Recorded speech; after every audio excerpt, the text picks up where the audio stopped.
Assalamualaikum warahmatullahi wabarakatuh. Perkenalkan, nama saya Muhammad Akmal Malik dengan NIM C1 channel 19136 dari kelas 9. Baiklah, saya akan menjelaskan tentang kerangka dasar penyusunan dan penyajian laporan keuangan syariah.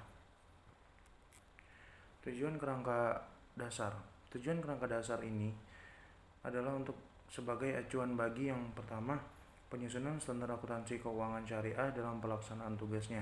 Yang kedua, penyusunan laporan keuangan untuk menanggulangi masalah akuntansi syariah yang belum diatur dalam standar akuntansi keuangan syariah. Yang ketiga, auditor dalam memberikan pendapat mengenai apakah laporan keuangan disusun sesuai dengan prinsip akuntansi syariah yang berlaku umum. Yang keempat, para pemakai laporan keuangan dalam menafsirkan informasi yang disajikan. Pemakaian dan kebutuhan informasi. Pemakaian laporan keuangan menggunakan laporan keuangan untuk memenuhi beberapa kebutuhan informasi yang berbeda. Beberapa kebutuhan ini meliputi invertor. Mereka membutuhkan informasi untuk membantu menentukan apakah harus membeli, menahan, atau menjual investasi tersebut. Pemegang saham tertarik pada informasi yang memungkinkan mereka untuk menilai kemampuan perbankan syariah untuk membayar dividen. Pemberian dana core tertarik dengan informasi keuangan yang memungkinkan mereka untuk memutuskan apakah dana core dapat dibayar pada saat jatuh tempo. Pemilik dana titipan tertarik dengan informasi keuangan untuk memungkinkan mereka dalam memutuskan apakah dana titipan dapat diambil setiap saat. Pembayaran dana dan penerimaan zakat, infak, sedekah dan wakaf. Pembayaran dan menerima zakat, infak, sedekah dan wakaf serta mereka yang berkepentingan akan informasi mengenai sumber dan penyaluran dana tersebut.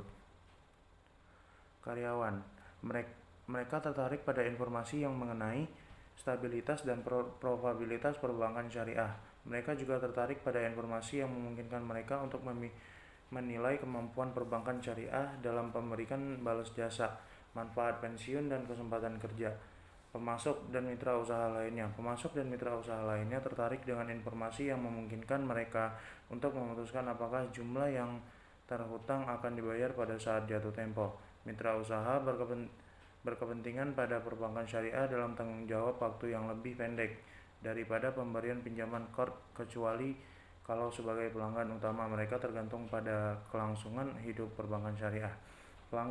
Para pelanggan berkepentingan dengan informasi yang mengenai kelangsungan hidup perbankan syariah, terutama kalau mereka terlibat dalam perjanjian jangka panjang dengan atau tergantung pada perbankan syariah.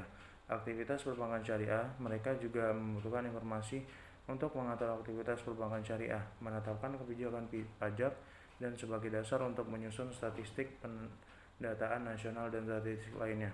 Masyarakat, perbankan syariah mempengaruhi anggota masyarakat dalam berbagai cara. Misalnya, perbankan syariah dapat memberikan kontribusi berarti pada perekonomian nasional, termasuk jumlah orang yang dipekerjakan dan perlindungan pada penanaman modal domestik. Laporan keuangan dapat membantu masyarakat dengan menyediakan informasi kecenderungan, tren, dan perkembangan terakhir kemakmuran perbankan syariah serta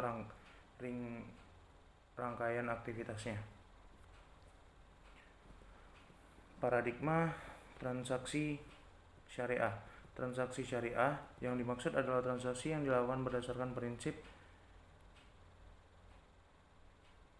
syariah.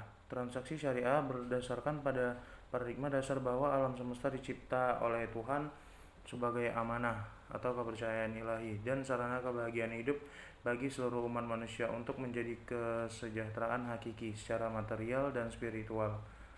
Paradigma dasar ini menekankan setiap aktivitas umat manusia memiliki akuntabilitas dan nilai ilahi yang menempatkan parakat syariah dan akhlak sebagai parameter baik dan buruk, benar dan salahnya aktivitas usaha. Paradigma ini akan membentuk integritas yang membantu terbentuknya karakter tata kelola yang baik, good governance, dan disiplin pasar, market discipline yang baik.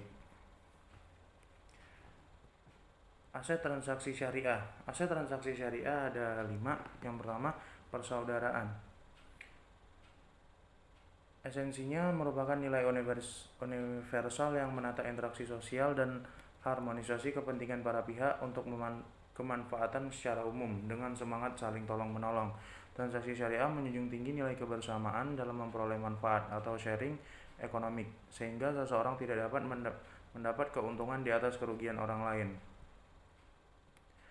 Prinsip keadilan, esensinya menempatkan sesuatu hanya pada tempatnya dan memberikan sesuatu hanya pada berhak serta memperlakukan sesuatu sesuai posisinya. Implementasi keadilan dalam kegiatan usaha berupa aturan, prinsip muamalah yang melarang adanya unsur yang pertama yaitu riba, yang kedua kezaliman, yang ketiga maisir, yang keempat garar, dan yang kelima haram. Selanjutnya, prinsip kemaslahatan.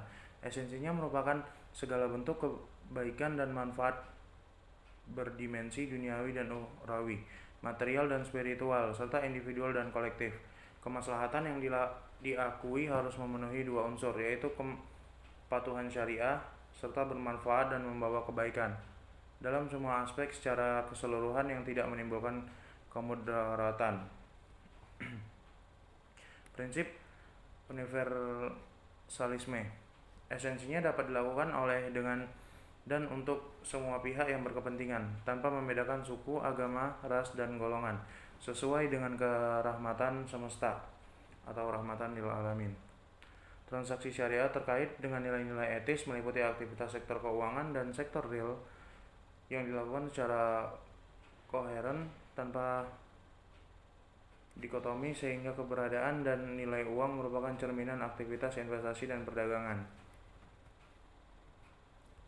Tujuan laporan keuangan yang pertama yaitu meningkatkan kepatuhan dalam prinsip syariah dalam semua transaksi dan kegiatan usaha, informasi kepatuhan perbankan syariah terhadap prinsip syariah, serta informasi aset, kewajiban, pendapatan, dan beban yang tidak sesuai dengan prinsip syariah bila dan bagaimana perolehan dan penggunaannya. Informasi untuk membantu mengevaluasi pemenuhan tanggung jawab perbankan syariah terhadap amanah dalam mengamankan dana, menginvestasikan pada tingkat keuntungan yang layak, dan informasi mengenai tingkat keuntungan investasi yang diperoleh penanam modal dan pemilik dana syirkah temporor, dan informasi pemenuhan kewajiban fungsi sosial perbankan syariah termasuk pengolahan dan penyaluran dana. Bentuk laporan keuangan. Laporan keuangan entitas syariah terdiri atas yang pertama posisi keuangan entitas syariah disajikan sebagai neraca. Yang kedua, informasi kinerja entitas syariah disajikan dalam laporan laba rugi.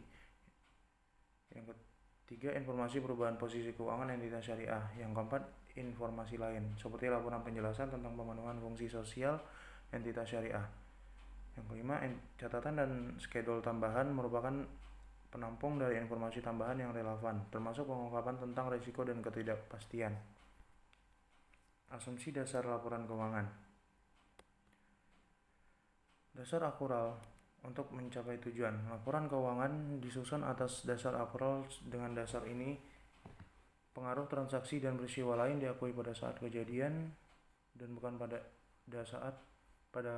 saat kas atau setara kas diterima atau dibayar, dan diungkapkan dalam catatan akuntansi serta dilaporkan dalam laporan keuangan pada periode yang bersangkutan. Laporan keuangan yang disusun atas dasar akural memberikan informasi kepada pemakai tidak hanya transaksi masa lalu yang melibatkan penerimaan dan pembayaran kas, tetapi juga kewajiban pembayaran kas di masa depan serta sumber daya yang mempresentasikan kas yang akan diterima di masa depan. Karakteristik kualitatif laporan keuangan. Karakteristik kualitatif merupakan ciri khas yang membuat informasi dalam laporan keuangan berguna bagi pemakai. Terdapat 4 karakteristik kualitatif pokok, yaitu yang pertama dapat dipahami. Kualitas yang penting informasi yang ditampung dalam laporan keuangan adalah kemudahan untuk segera dapat dipahami oleh pemakai. Untuk maksud ini, pemakai diasumsikan memiliki pengetahuan yang memadai tentang aktivitas ekonomi dan bisnis, akuntansi, serta kemauan untuk mempelajari informasi yang dengan ketekunan yang wajar. Yang kedua, relevan. Agar bermanfaat, informasi harus relevan untuk memenuhi kebutuhan pemakai dalam proses pengambilan keputusan. Informasi memiliki kualitas relevan kalau dapat mempengaruhi keputusan ekonomi pemakai dengan membantu mereka mengevaluasi peristiwa masa lalu, masa kini, dan masa depan, serta menegaskan atau mengoreksi hasil evaluasi mereka di masa lalu. Yang ketiga, keandalan. Andal diartikan sebagai bebas dari pengertian yang menyesatkan, kesalahan material, dan dapat diandalkan sebagai penyajian yang jujur dari yang seharusnya disajikan atau yang diharapkan dapat disajikan. Yang keempat, dapat dibandingkan. Pemakai harus dapat membandingkan laporan keuangan entitas syariah agar periode untuk mengidentifikasi kecenderungan, tren, posisi, dan kinerja keuangan. Pemakai kerja juga harus dapat membandingkan laporan keuangan agar entitas syariah untuk mengevaluasi posisi keuangan, kinerja, serta perubahan posisi keuangan secara relatif. Kendala informasi yang relevan dan andal. Kendala informasi yang relevan dan andal adalah sebagai berikut. Yang pertama, tepat waktu. Jika terdapat penundaan yang tidak semestinya dalam pelaporan, maka informasi yang dihasilkan akan kehilangan relevansinya. Manajemen mungkin perlu menyeimbangkan manfaat relatif dan pelaporan tepat waktu dan ketentuan informasi andal. Untuk menyediakan informasi tepat waktu, seringkali perlu melaporkan sebelum seluruh aspek transaksi atau peristiwa lainnya diketahui, sehingga mengurangi keandalan informasi. Sebaliknya, jika pelaporan ditunda sampai seluruh aspek diketahui, informasi yang dihasilkan mungkin sangat andal tetapi kurang bermanfaat bagi pengambil keputusan. Dalam usaha mencapai keseimbangan antara relevansi, keandalan, kebutuhan pengambil keputusan merupakan pertimbangan yang menentukan. Keseimbangan antara biaya dan manfaat. Keseimbangan antara biaya dan manfaat lebih merupakan suatu keandalan yang dapat terjadi daripada suatu karakteristik kualitatif. Manfaat yang dihasilkan informasi seharusnya melebihi biaya penyusunannya. Namun demikian, secara substansi, evaluasi biaya dan manfaat merupakan suatu proses pertimbangan atau judgment proses.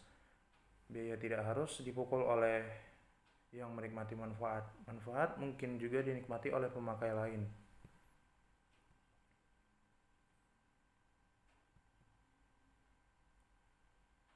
Yang ketiga, keseimbangan di antara karakteristik kualitatif. Dalam praktik, keseimbangan atau trade-off di antara berbagai karakteristik kualitatif sangat diperlukan. Pada umumnya, tujuannya adalah untuk mencapai suatu keseimbangan yang tepat di antara berbagai karakteristik untuk memenuhi tujuan laporan keuangan. Unsur-unsur laporan keuangan. Unsur-unsur laporan keuangan yaitu aktiva. Aktiva adalah sumber daya yang dikuasai oleh perusahaan sebagai akibat dari peristiwa masa lalu dan diharapkan dapat memberikan manfaat ekonomi di masa depan. Yang kedua, ada kewajiban. Kewajiban adalah suatu tugas atau tanggung jawab untuk bertindak dan untuk melaksanakan sesuatu dengan cara tertentu. Yang ketiga, ada modal. Modal atau ekuitas adalah hak residual atau aktiva perusahaan setelah dikurangi semua kewajiban. Dan yang keempat, ada penghasilan. Penghasilan atau income adalah kenaikan manfaat ekonomi selama suatu periode akuntansi dalam bentuk pemasukan atau penambahan aktiva atau penurunan kewajiban yang mengakibatkan kenaikan ekuitas yang tidak berasal dari kontribusi penanaman modal. Dan yang terakhir ada beban. Beban atau expense adalah penurunan manfaat ekonomi selama suatu periode akuntansi dalam bentuk arus kas keluar atau berkurangnya aktiva atau terjadinya kewajiban yang mengakibatkan penurunan ekuitas yang tidak menyangkut pembagian kepada penanam modal. Pengukuran unsur laporan keuangan biaya histori. Aset dicatat sebesar pengeluaran kas atau setara kas yang dibayar atau sebesar nilai wajar dan imbalan yang diberikan untuk memperoleh aset tersebut pada saat diperoleh. Kewajiban dicatat sebesar jumlah yang diterima sebagai penukar dari kewajiban atau dalam keadaan tertentu. Dalam jumlah kas atau setara kas yang diharapkan akan dibayarkan untuk memperoleh kewajiban dalam melaksanakan usaha normal.